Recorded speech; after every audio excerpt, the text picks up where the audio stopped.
老妈出院，医生说可以吃一点冬虫夏草。我姐买了一些新鲜的虫草，今天拿几条来炖个瘦肉汤。准备食材：卡鸡内整料，就是腿上的肌肉；新鲜虫草5条。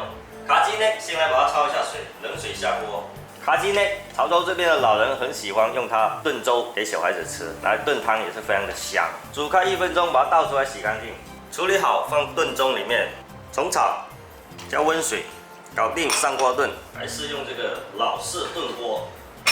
如果用电炖锅的话，就放瘦肉汤就可以。这个明火炖出来的汤水更香，估计是心理作用。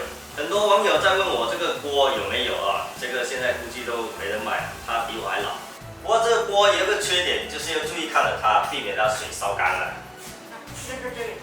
哇，豆腐奶盖温嘛。 要搞哦！一袋10小个，每个都是独立包装，喜欢的朋友可以下单。好，时间到，开盖。这有点烫，要小心一点，加点薄盐调下味就可以了。这肉能吃就吃，但是这个虫一定要吃。不过我老妈老是说，我会惊，唔敢吃。炖这个汤又清淡一点，不要太咸，这样刚刚好。